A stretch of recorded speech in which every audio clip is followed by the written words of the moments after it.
निवेदन करना चाहता हूं, जिसके हृदय में ये परमात्मा की कृपा उतरा करती है, उसका ध्यान लग जाए, शांति आ जाए, बहुत बड़ी कृपा होती है। फूल बरसते हैं उसके अंदर, परमात्मा के देवता लोग फूल बरसाते हैं।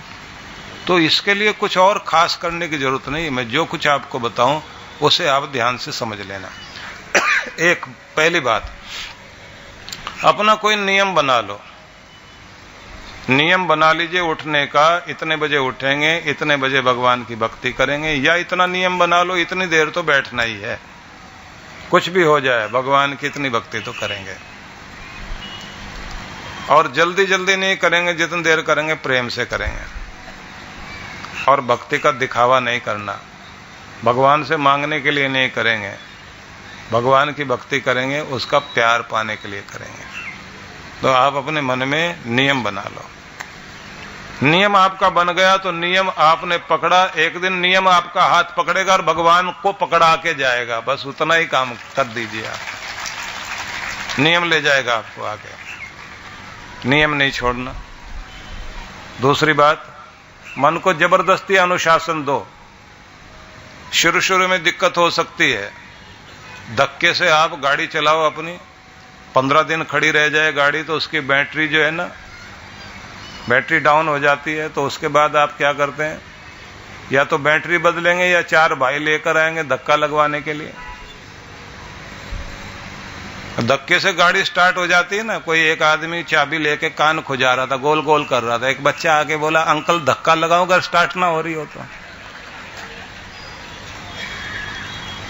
बच्चे को यही लगा ये भी ऐसे ऐसे जो घुमा रहा है ना, कुछ स्टार्ट कर रहा है, तो धक्का लगाइए आप, गाड़ी स्टार्ट होगी।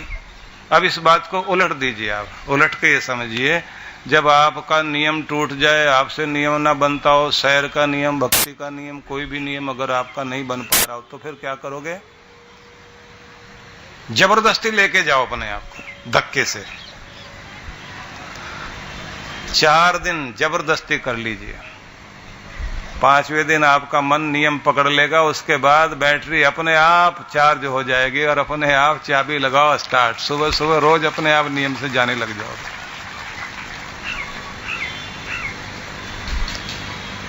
करना यही पड़ेगा। और एक बात और ध्यान रख लेना, हो सकता है आपका नियम चल रहा हो ठीक ठाक, 1 महीना 2 महीना 3 महीना नियम चल पड़ा और उसके बाद ब्याह शादियों के दिन आ गए, किसी दिन पार्टी में आपको देर हो गई और देर होने के कारण आप देर तक जागते रहे और देर से सोए और फिर देर से उठना पड़ा और फिर जल्दी जाना भी था आपको, तो आपकी भक्ति छूट गई। 2 या 4 दिन ऐसे छूट गए। या पार्क में आप नियम से जाते थे, आपका नियम टूट गया, 2-4 दिन ऐसे हो जाए, मतलब 2 दिन तो ऐसे चले गए और 1 आध दिन जो है तबीयत ठीक ना हो और 1 आध दिन मौसम खराब हो जाए, उसके बाद 5-7 दिन ऐसे बीत जाए तो फिर आपका नियम टूट जाएगा। फिर क्या करोगे, आप कोशिश करोगे चलते हैं, नहीं छोड़ो अभी क्या करना। और उसके बाद में आप अगर छोड़ दोगे तो आपका पूरा साल निकल जाएगा। अगला साल जैसे नया साल आएगा फिर आप नया रेजुलेशन पास करोगे, भैया ऐसा करना चाहिए, सेहत के लिए नियम बनाएंगे, ऐसे करेंगे वैसे करेंगे। तो आपके जो जितने भी नियम आप बनाओगे, संकल्प लोगे, 4 दिन में फिर टूट जाएंगे। तो क्या करो, जब आपका 2-4-5 दिन ऐसे कभी नियम टूट जाए किसी वजह से, दोबारा से धक्के से फिर गाड़ी स्टार्ट करो और फिर शुरू हो जाओ। आप इस मन को 2-4 बार धक्के दे करके स्टार्ट करिए, फिर ये अगर स्टार्ट हो गया तो फिर ये अपने आप आपको लेकर जाया करेगा, पार्क में भी लेकर जाएगा, नियम से आपको मंदिर में भी बैठाएगा। इसलिए आपको थोड़ी जबरदस्ती करनी है अपने साथ और फिर ये नियम बन जाएगा। नियम आपका बन गया तो फिर तो नियम ऐसा कमाल करेगा कि आपकी भक्ति पक्की पक्की चलेगी ही, और ये भक्ति आपको इसी जन्म में आपका उद्धार कर देगी। इसलिए आपको अपना नियम पक्का करना है। ये याद रह जाएगा ना, पक्का नियम बनाना है आज से। मुहूर्त नहीं निकलवाना, पंडित मुहूर्त निकाल कर बताएगा तो कोई मुहूर्त नहीं, आप ही अपने पंडित बनिए, अपना मुहूर्त निकालिए, अपना कल्याण आज अभी इसी समय से शुरू कर दीजिए, बात बन जाएगी। दूसरी बात है कि डिसिप्लिन आप बनाइए, फौजी अनुशासन, किसी भी ताकत उसका अनुशासन होता है। डिसिप्लिन जितना बढ़िया होगा उतना उस फौज की ताकत बन जाएगी। अगर आप भी अपनी ताकत बनाना चाहते हैं तो आपका नियम और अनुशासन, डिसिप्लिन। तीसरी बात, योजना बनाकर चलना शुरू कर दीजिए। प्लान करो, दिमाग से योजना बनाओ और चलो, तो फिर आप देखिए आप अपनी जिंदगी को बहुत सुंदर बना पाओगे। मुंह उठाया इधर चल पड़े, मुंह उठाया उधर चल पड़े, ऐसी जिंदगी नहीं होनी चाहिए। पेपर पेन लेकर के बैठिए। जो टेबल पर बहुत अच्छे से बढ़िया प्लान कर सकता है, फील्ड में वो जरूर जीतेगा, हार नहीं सकता। नेपोलियन की यही खासियत थी। फ्रांस का सम्राट हुआ नेपोलियन। वो फ्रांस का भाग्य विधाता था। उस आदमी की सबसे बड़ी खासियत ये थी, टेबल पर जीतना जानता था पहले, उसके बाद फील्ड में जीतता था। दिमाग लगाकर बढ़िया योजना बनाना, किस मोर्चे पर कैसे जीतेंगे इसकी प्लानिंग पहले से ही करके रखता था। और इतनी एक्यूरेट होती थी उसकी प्लानिंग कि उसी हिसाब से चलते थे तो जीत जाते थे, इसलिए जीतता चला गया। दिमाग लगाइए, 10,000 साइंटिस्ट 10 साल लगातार मेहनत करने के बाद अमेरिका के ये साइंटिस्ट चंद्रमा में जाने में सफल हुए। 10 साल की मेहनत, 10,000 लोग, दिमाग लगाया था तो सफल हुए। मैं भी ये निवेदन करना चाहता हूं आप सभी को, आपका दिमाग ही सबसे बड़ी ताकत है आपकी। विदेशी चिंतक लोग एक बात कहा करते हैं कि आपके पूरे शरीर में कीमती है आपका सिर, और सिर के अंदर कीमती है आपका दिमाग। और ये जो दिमाग है ये ही आपका हेड जो है, ये हेड क्वार्टर है। यही इतना कीमती है कि बाकी शरीर तो इसको ढोने के लिए है। और इसे पाने के बाद भी अगर आप इसका इस्तेमाल नहीं करते तो फिर आपका मनुष्य होना किस काम का। दिमाग पे जोर डालो, कागज पर लिखो, प्लान बनाओ अपनी सेहत का, अपने धन का, अपने परिवार का, अपनी जिंदगी का, अपना समय कैसे व्यतीत करना है, इस सब का प्लान बनाइए और उस तरह से करके देखिए। आप दुनिया में सबसे बेहतरीन इंसान बन सकते हैं अगर आप अच्छा प्लान करें तो अभी से प्लान करना शुरू कीजिए। और प्लान करते करते क्या करें, अपना बढ़िया सिस्टम बनाएं।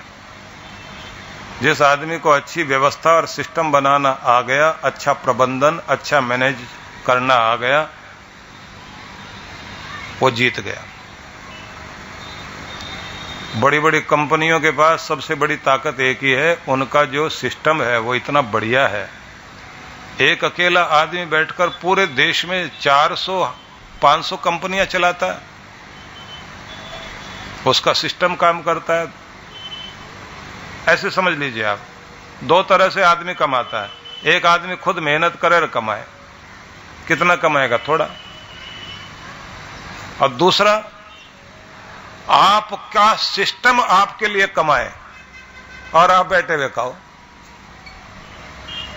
अगर आपको अपना सिस्टम बनाना आता है तो आपका सिस्टम आपके लिए कमाएगा। आपका सिस्टम कंपनियों के माध्यम से हजारों लोग मिलकर आपके लिए काम करेंगे और आप बैठे बैठे ये देखेंगे पैसा भी आपको खुद जमा नहीं करना बैंक में, अपने आप लोग जमा कर रहे हैं और हिसाब लगाकर भी आपको बता रहे हैं और आप बैठे बैठे चेक काट रहे हैं, आनंद ले रहे हैं।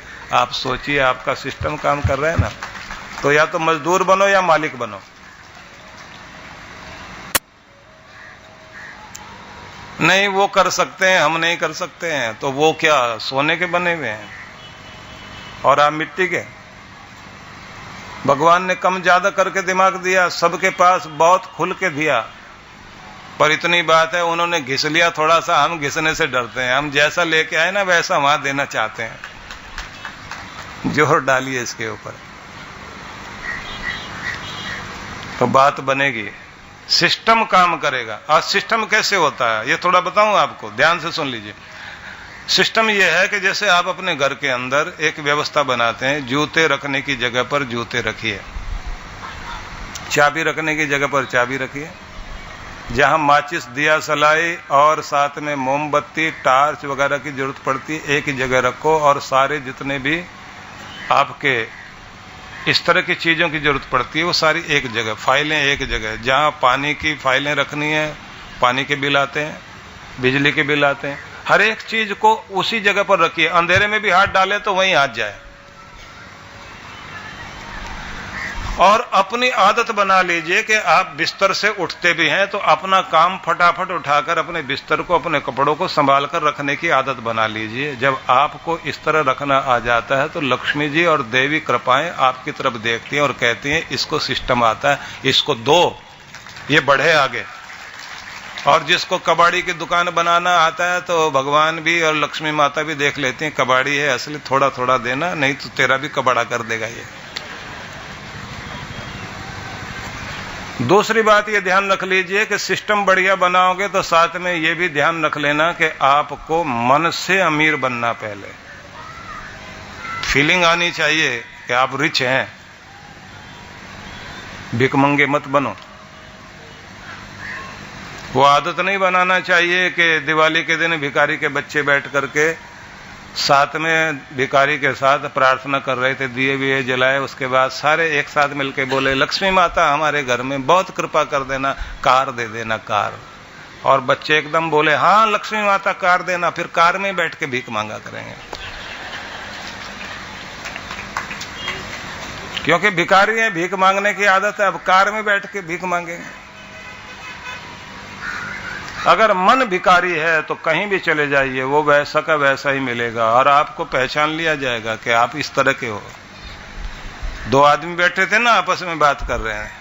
एक कह रहा भैया आपको कोई गधा कहे, उल्लू कहे और उसका भी आगे पट्टा बताए, गधा कहे और गधा प्रसाद बताए, बुरा मत मानना भैया, लेकिन दिमाग पे जोर जरूर डालना कि इनको पता कैसे चला।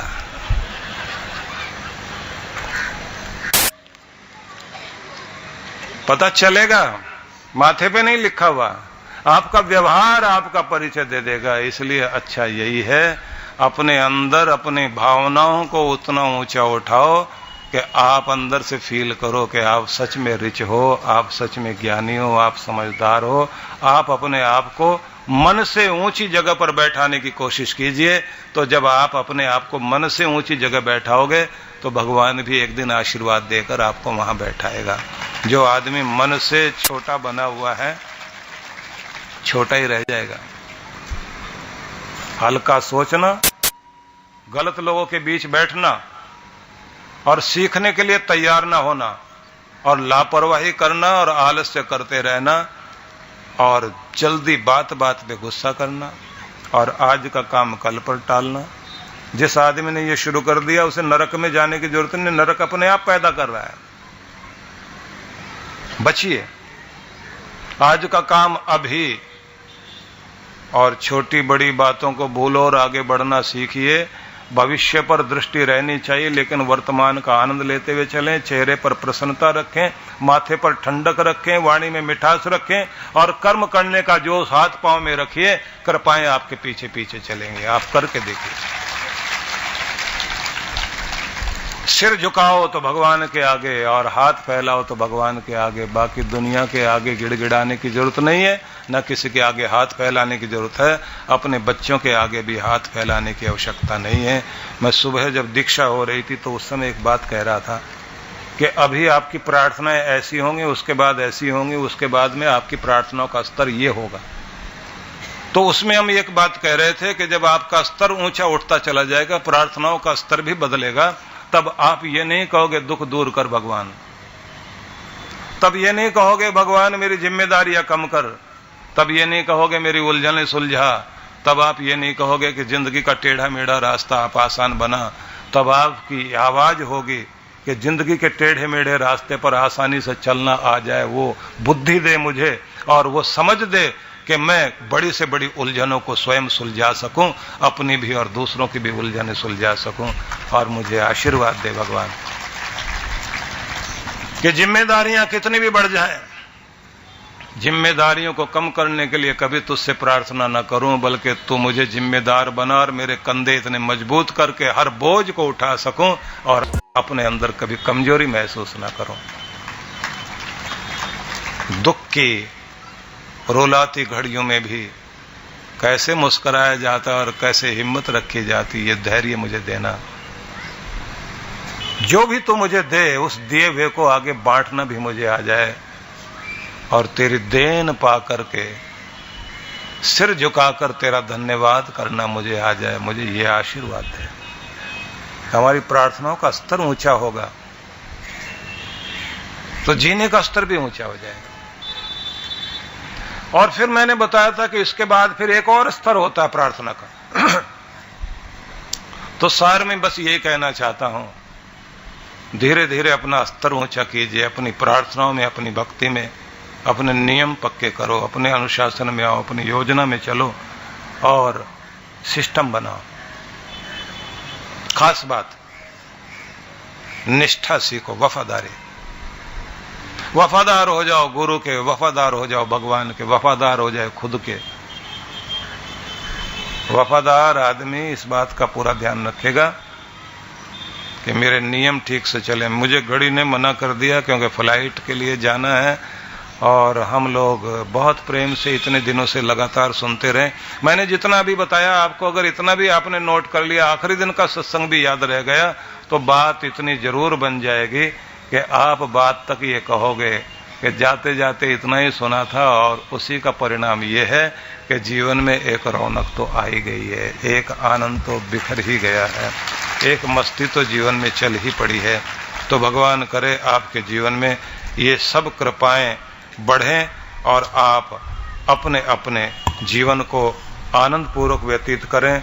बहुत सुंदर लिखा है कि लम्हा लम्हा जिंदगी बीत जाएगी, कभी होली तो कभी दिवाली आएगी।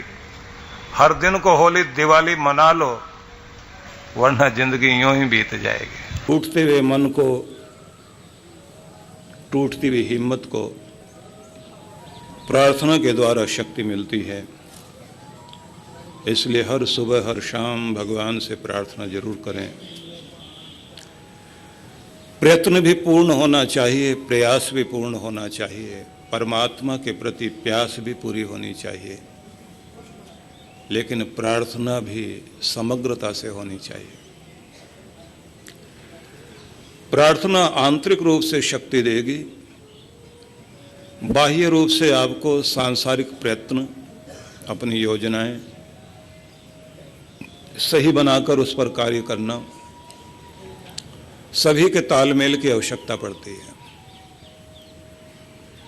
दुनिया का भरोसा करने से कभी कभी ऐसी स्थिति होती है कि भरोसा टूट जाता है तो मन भी टूट जाता है। ऐसे में आंतरिक विश्वास की बड़ी जरूरत पड़ती है। आंतरिक विश्वास प्रार्थना से आता है। दुनिया की बड़ी बड़ी खोजें हुई, बड़े बड़े आविष्कार हुए, तो व्यक्ति ने अपने एकाग्र मन से अपने अंतर में ज्ञान के वो मूल बिंदु खोजे जिनके द्वारा व्यक्ति आविष्कार कर पाया। कोई म्यूजिक डायरेक्टर जब नई धुन बनाता है तो किसी की नकल करके नहीं बना पाता।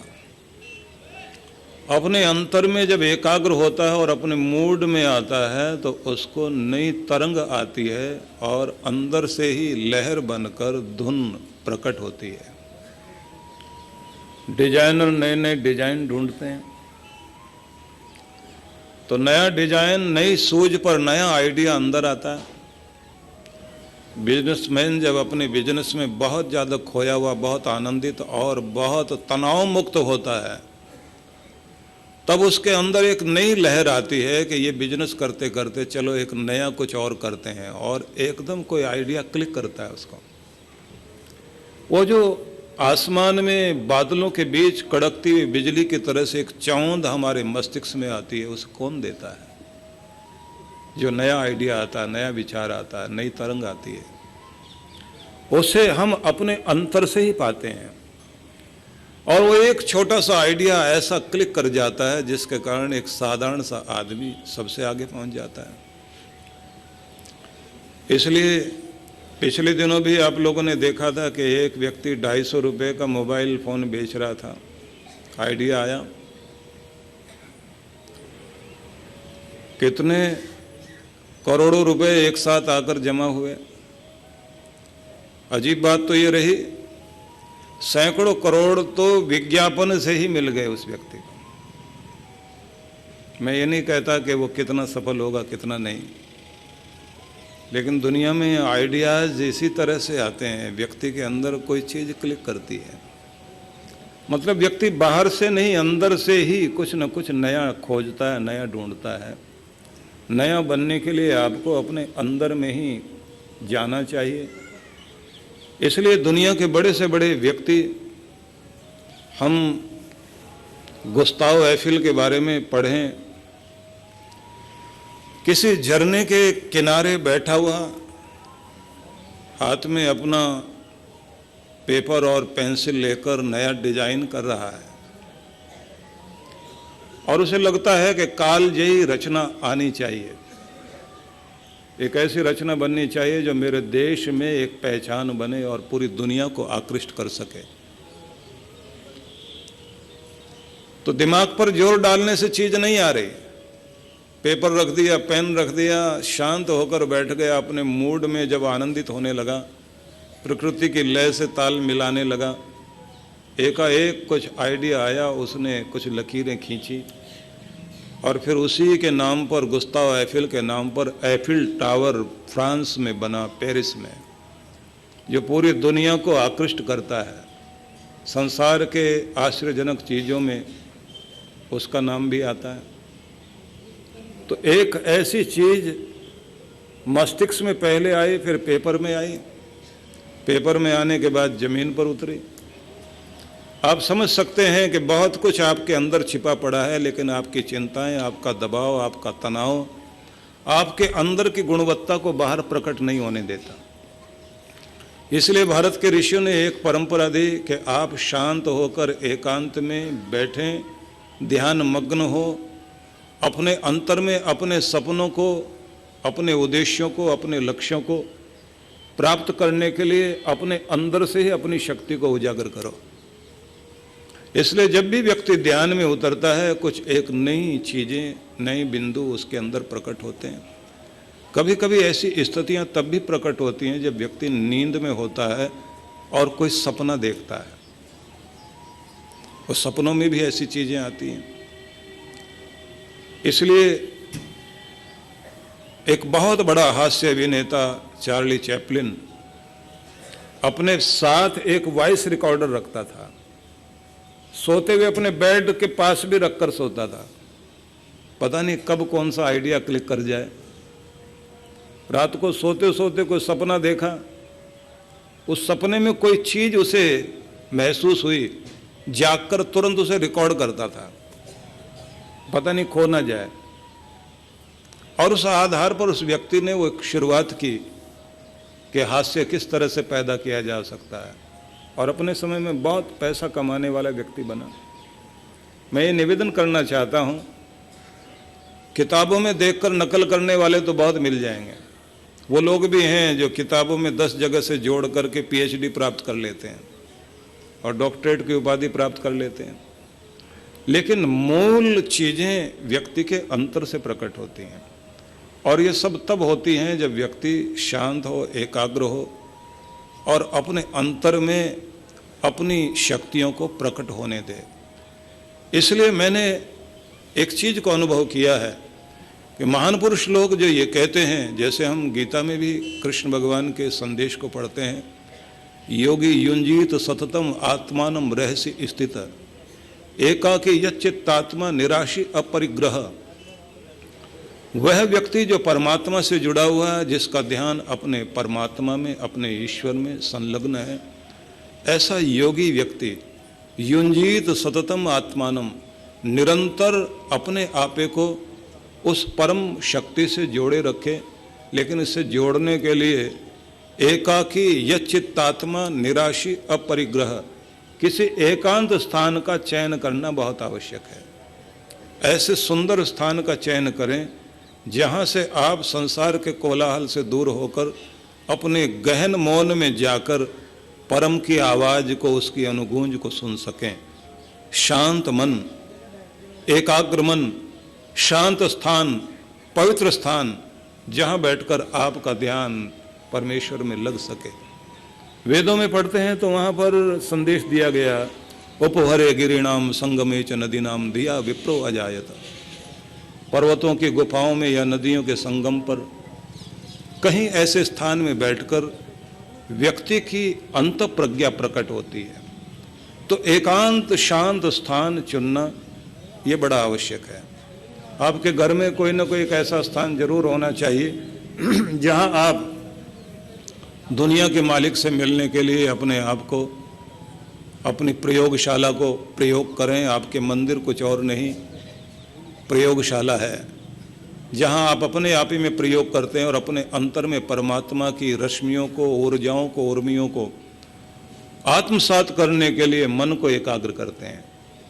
इसलिए बड़ी अद्भुत बात है कि मंदिरों को जब आप ध्यान से देखें तो कभी गुंबद पर ध्यान देना। गोल गुंबद, उसके ऊपर लगा हुआ कलश, कलश जहां तांबे का, पीतल का, चांदी का या सोने का कलश लगाया जाता है, उस सुचालक धातु का प्रयोग किया जाता है जो ब्रह्मांड की ऊर्जा को, कॉस्मिक एनर्जी को अपनी तरफ खींचने में सक्षम हो। और नीचे गुंबद, जैसे आप लोग देखते हैं कि किसी टीवी के एंटीने को, ये जो डिश लगी हुई होती है, नासा आप जाएं अमेरिका में, नक्षत्रों के स्पेस के रहस्यों को जानने के लिए वहाँ जो बड़ी बड़ी डिश लगी हुई हैं, बहुत बड़े बड़े छतरियाँ कह लीजिए आप सामान्य भाषा में, इतनी बड़े डाये की हैं, बीच में एक कलश नुमा नोकीली चीज जो उन रश्मियों को एकाग्र करके खींचती है और तारों के माध्यम से स्क्रीन में उसको पकड़ा जाता है।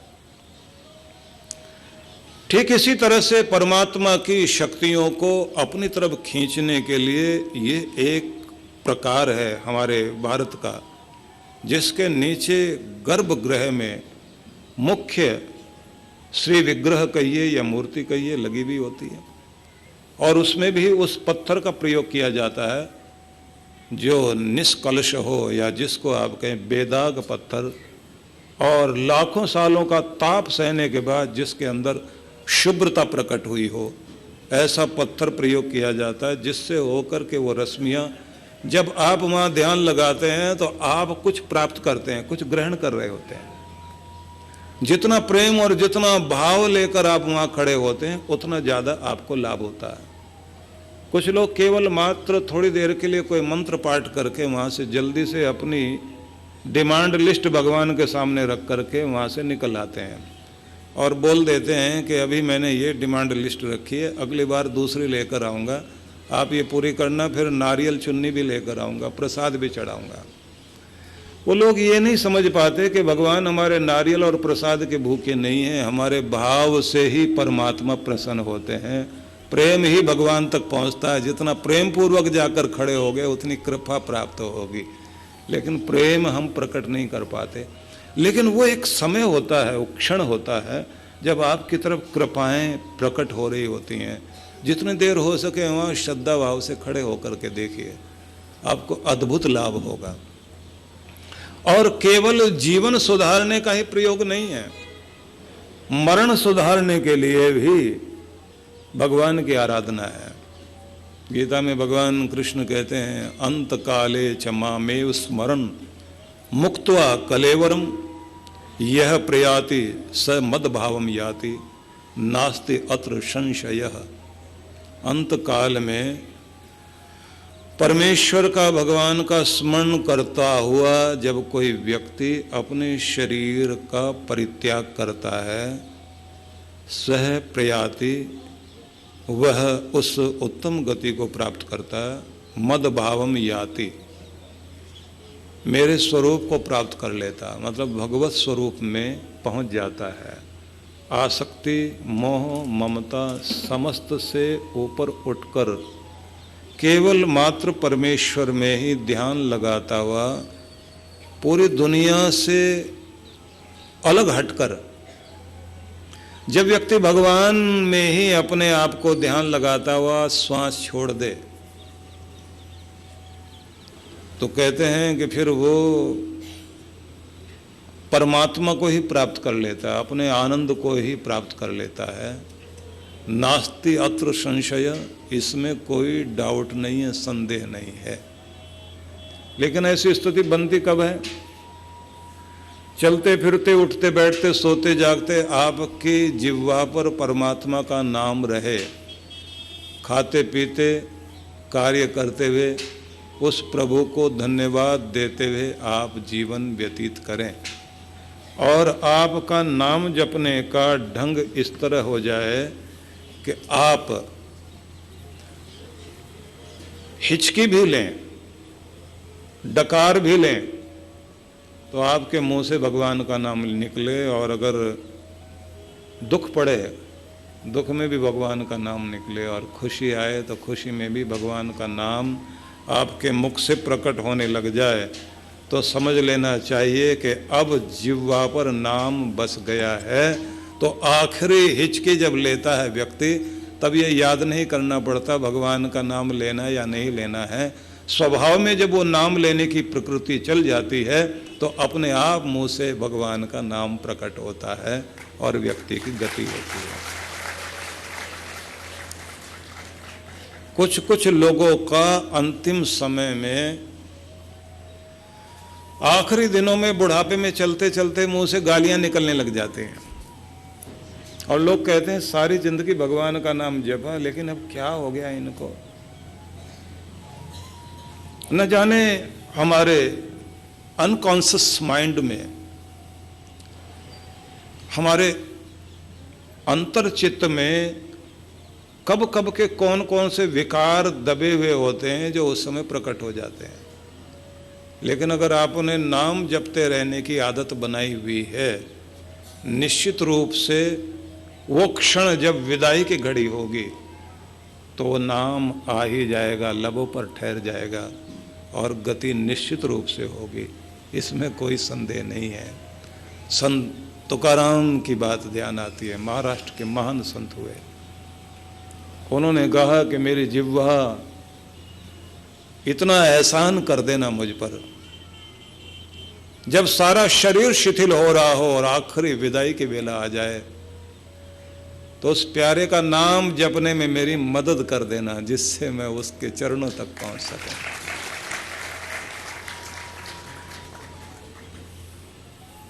बहुत प्रेम जिस व्यक्ति के हृदय में जागा रहे, उस व्यक्ति के मन में भाव यही आता है, जैसे रैदास अपने भजनों में कहते थे। शब्द में हम लोग सुनते हैं ना, बहुत जन्म बिछड़े हो माधव, ये जन्म तुम्हारे लेखे। मेरे प्यारे प्रभु, न जाने किस जन्म में मैं तुमसे बिछड़ गया था, इस जन्म में फिर तेरी याद आई। ये जन्म तुम्हारे लेखे, अब ये जिंदगी तेरे नाम करता हूँ, ये श्वास तेरे नाम करता हूँ, अब मेरी हर हरकत तेरे लिए होगी, उठूंगा बैठूंगा जीऊंगा तेरे लिए, अब ये जीवन तेरा है। तो व्यक्ति गुरु की शरण में भी जाता है, तो गुरु भी कहता है कि ठाकुर से कहना कि तेरे बिन जो उम्र बीत गई बीत गई, उम्र का जो हिस्सा बचा है बस तेरे नाम बस तेरे नाम। अब श्वास और ये जीवन दुनिया के नाम बहुत किया, लेकिन अब तेरे लिए है। अब मैं तुझे ध्याऊंगा, तुझे पूजूंगा, तेरी ओर चलूंगा, तुझे मनाऊंगा। अब इस दुनिया से मुझे कोई और चाहत नहीं है, अब तो केवल तेरी चाह है। बस तू कृपा कर, तो मुझे अपनी शरण में ले। तेरा नाम जपते जपते जीवन बीत जाए। निश्चित रूप से जब आपकी जिह्वा पर परमात्मा का नाम बस जाता है, कबीर साहब ने भी कहा कि कुछ ऐसी लगन लग जानी चाहिए, भक्ति की सुधि यूं करो जैसे दाम कंगाल, कहे कबीर बिसरत नहीं पल पल लेत संभाल। भक्ति की सुधि यूं करो जैसे कामी काम, कहे कबीर बिसरत नहीं निस्दिन आठो याम। कंगाल व्यक्ति को मेहनत करने के बाद अपनी मजदूरी कुछ पैसे मिले, पॉकेट में रखे, भीड़ के बीच जाने लगा, मेले के बीच से जा रहा है। मेला दिखाई जरूर देता है, लेकिन ध्यान पॉकेट में है। भीड़ धक्का दे रही है, बचने की कोशिश में लग रहा है, बचता हुआ रास्ता खोज रहा है अपना, सबको देखता है, लेकिन ध्यान पॉकेट में है। उसे पता है कि सबसे मूल्यवान चीज मेरी पॉकेट में है, जेब में है, इसलिए चलूंगा जरूर, ध्यान पॉकेट में रहेगा, देखूंगा जरूर, लेकिन ध्यान पॉकेट में रहेगा। और दुख मिले या सुख मिले, लेकिन ध्यान पॉकेट में रहेगा, क्योंकि पॉकेट में मेरी कीमती चीज है। और जहाँ पॉकेट है वहीं दिल है, और दिल में आपका रब। दुनिया में सबसे कीमती तो वही है। भले ही चलो फिरो उठो बैठो देखो दुनिया को, लेकिन जिसका ध्यान अपने रब की तरफ है, बस समझ लेना उसे भक्ति करनी आ गई। उठो बैठो चलो फिरो, लेकिन ध्यान भगवान में रहना चाहिए। और उन्होंने ये भी कह दिया, भक्ति की सुधि यूं करो जैसे नाद कुरंग, कहे कबीर बिसरत नहीं प्राण तजे ते ही संग।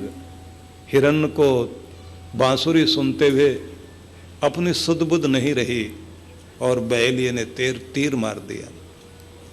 अभी भी उसका ध्यान दर्द पर नहीं है, उस धुन पर है कि जिंदगी में ठोकरों पर ठोकरें लग गई, लेकिन फिर भी ध्यान उस मालिक पर, उस धुन पर लगी रहे, जिस धुन से हमारा कल्याण होने वाला है। चाहे रुलाए चाहे हंसाए, जैसे भी रखे उसकी मर्जी, लेकिन ध्यान उसके चरणों में रहेगा। उससे विमुख नहीं होना, तो निश्चित रूप से गति हो जाएगी, कल्याण हो जाएगा। बाकी संसार में ये सब चलता रहेगा। धोखे, और धोखे शब्द में भी धोखे। किसी ने कहा कि मैंने जिंदगी में धोखे ही धोखे खाए हैं, अंगूर जब भी खाए धोखे ही खाए हैं।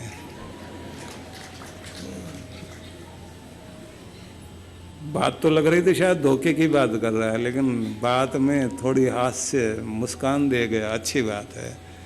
लेकिन धोखे तो वो है जो आपको जिंदगी भर के रुला जाए, पीड़ा देकर चले जाए। लेकिन मैं आपसे कहना चाहूँगा, कुछ भी रहे पूरे जीवन के अंदर, कोई दर्द दे या खुशी दे, अपने प्यारे से, अपने भगवान से अपना ध्यान नहीं हटाओ। इतना सिमरन चलाइए कि आपका मन आपका ना रहे, उसके रंग में आप रंग जाएं। इसलिए सत्संग जब जीवन में आता है तो ये बात ध्यान रखिए, वो आपका रंग तो नहीं बदलता, लेकिन जीने का ढंग जरूर बदल देता है। ये एक परिवर्तन तो आता ही है, और इस परिवर्तन में ये महसूस होता है उसकी करुणा में, दया में कमी नहीं है, हमारी योग्यता में कमी है, उसकी कृपा में कमी नहीं, लेकिन मेरी पात्रता में जरूर कहीं कमी है। उसके आने में देर नहीं है, लेकिन हमारी साधना में स्थिरता की कमी जरूर है। साधना अगर हमारी गहरी होगी निश्चित रूप से उसका आना भी संभव होगा। हमारी ममता में कहीं कमी रह जाती है, इसीलिए हम दुनिया में उलझे रह जाते हैं। जब हम उस ममता को समता में बदल देते हैं तो उलझने सुलझनी शुरू हो जाती है।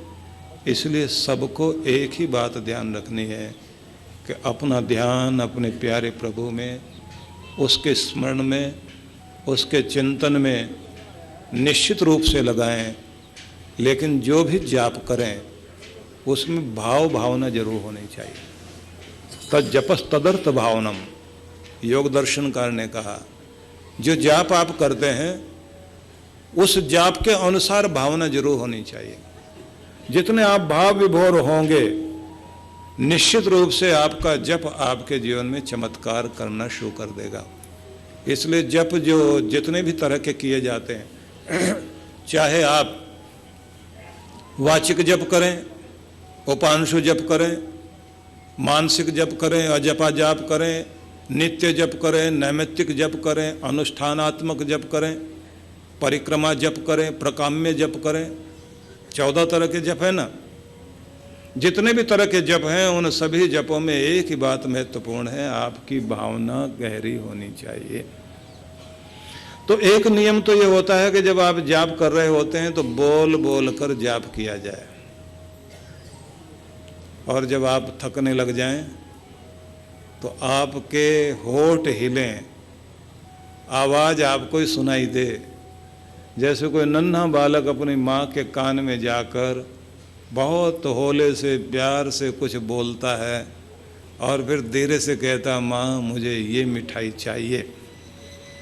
तो उसके बोलने का अंदाज, उसका प्रेम माँ को विवश करता है उसकी डिमांड, उसकी इच्छा पूरी करने के लिए। जब आप बहुत प्यार से प्यारे परमात्मा का नाम स्मरण करते हैं, होठ हिलते हैं, लेकिन होठ के साथ आपका भाव भी परमात्मा की तरफ चलता है, निश्चित रूप से आपकी कामनाएं पूर्ण होने लगती हैं। और इसके बाद अगली प्रक्रिया आती है कि जाप करते करते होठ हिलते हिलते होठ भी बंद हो जाएं और अंदर ही अंदर माला चलती रहे। अंदर अंदर ये महसूस होता रहे कि जैसे मन का चल रहा है। माला का मन का होता है ना, मन का अंदर चल रहा है, लगातार माला चल रही है नाम स्मरण करते करते। एक दशा ऐसी आ जानी चाहिए जहाँ नाम जपते जपते भी आपको नाम भी भूल जाए, अपना आपा भी भूल जाए, माला भी रुक जाए और आप इतने निश्चल अडिग अडोल हो जाएं, अपनी होश ही ना रहे कि आप कहाँ बैठे हैं, खो जाएं। बस जैसे ही आपका ध्यान लग जाएगा समझ लेना आप भगवान के चरणों में पहुंच गए, कृपा हो गई। आपका जप भी आपको ध्यान की तरफ ले जाने वाला बन जाए। नाम जपते जपते, स्मरण करते करते, प्रभु का जप करते करते, इसी को स्तुति कहा गया है। गुण कथन करना, गुण कथन करने में उसका फल है प्रीति का जागृत होना। अनंत प्रेम आपके हृदय में जागृत हो जाए और खुद बैठे बैठे स्वयं की सुध न रह जाए, तब समझ लेना चाहिए कि अब आप वहाँ पहुँच रहे हैं जिसके लिए माला की सीढ़ी का प्रयोग आपने किया। इसलिए जब भी आप माला लें या सिमरनी लें, सिमरनी होती है 27 मनकों की। जैसे हाथ में पहन ली आपने तो निकाल ली, जब आप अकेले बैठे हुए हैं तो इसको सबसे पहले तो नियम है कि हाथ में जब लें तो थोड़ा सा जल 2 बूंद डालकर माथे से लगाएं, दाईं आँख में बाईं आँख में। उसके बाद ये जो बीच की 2 उंगलियां हैं इनके बीच में माला को पकड़ना और आराम से चलाते हुए, नाम जपते हुए, आनंद लेते हुए जाएं।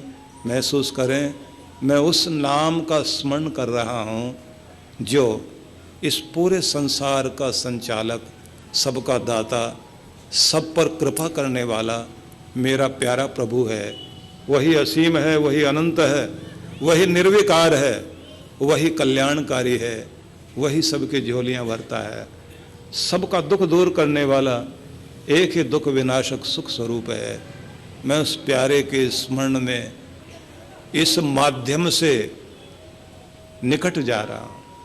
तो स्मरण करते करते अपने मन को, चित्त को अडोल कर दीजिए और महसूस कीजिए कि जैसे आपके अंदर आनंद की लहरें चल रही हैं और आप आनंदित हो रहे हैं या शांत होते जा रहे हैं। जितने जितने आप शांत होते जाएंगे, कृपाएं आपकी तरफ आनी शुरू हो जाएंगी।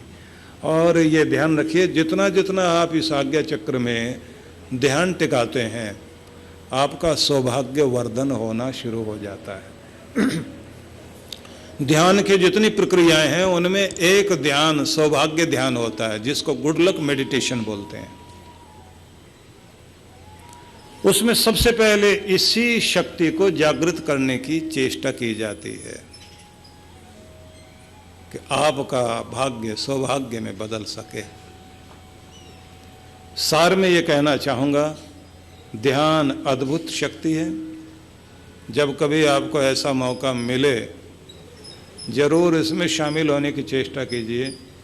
मैं थोड़ी देर के लिए सही संडे वाले दिन, रविवार वाले दिन सत्संग के साथ साथ सुबह सुबह आपसे थोड़ा सा ध्यान भी करवाऊंगा, जिससे आपको पता लगे कि मन टिकाने के लिए क्या प्रयोग किया जाना चाहिए। कोई कसरत नहीं करवाएंगे आपसे। आप ये सोच के मत आना कि यहाँ बैठकर आपसे कोई कसरत करवाएंगे हम, कोई सर्कस नहीं करवाएंगे। आपको बहुत आराम से बैठाएंगे और आपको पता भी नहीं लगेगा कितना समय आपका व्यतीत हो गया, लेकिन आपका मन एकाग्र होगा। आप जिनको मानते हैं उन्हीं को मानना। मैं अपने को नहीं मनवाना चाहता, हाँ भगवान को जरूर मनवाना चाहता हूँ। मेरी कोशिश ये है कि किसी व्यक्ति को भले ही मानो न मानो, लेकिन उस मालिक को जरूर मानो, जिसने हम सबको जन्म दिया है, जिसने जीवन दिया है, जो इस हृदय की धड़कन को धड़का रहा है, इन आँखों में जिसने ये ज्योति प्रदान की है, जो हवाओं में शक्ति देता है, जिसके कारण ये सुंदर पहाड़ स्थिर हैं, समुद्र की लहरों को निरंतर गतिमान जो किए हुए है, फूलों को रंगने वाला, तितलियों के पंखों में जो सुंदरता प्रदान करता है, जो कोयल और पपीहे के मधुर कंठों में माधुर्य भरता है, उस शक्ति से हम सब जुड़ सकें, उस परमात्मा से, उस प्यारे से हमारा मन जरूर जुड़े। विधि कोई भी हो, तरीका कोई भी हो, लेकिन वहाँ जुड़ना बहुत आवश्यक है। तो इसलिए मैं आपसे ये निवेदन कर रहा था कि भगवान श्री कृष्ण गीता में ये समझाते हैं कि अंत काल में नाम स्मरण करता हुआ जो व्यक्ति अपने शरीर का परित्याग करता है, निश्चित रूप से वह मुझे अर्थात भगवान को ही प्राप्त करता है। यम यम वापि स्मरण भावम त्यजन्ते कलेवरम तम तमेवेति कौन्तेय सदा तद भाव भावितः। मतलब यह है कि शरीर त्यागते समय जिस जिस तरह का भाव व्यक्ति का हो जाता है, उसी उसी के अनुरूप फिर उसकी आगे गति होती, वैसे जन्म मिलता है। गीता में एक जगह पर एक बड़ी सुंदर बात कही गई है। वहां ये कहा गया कि कोई व्यक्ति भगवान की भक्ति में लगे लगे भक्ति उसके चरम तक न पहुंच पाए और बीच में ही उसका दुनिया से जाना हो जाए, तो ऐसे व्यक्ति की गति क्या होती है?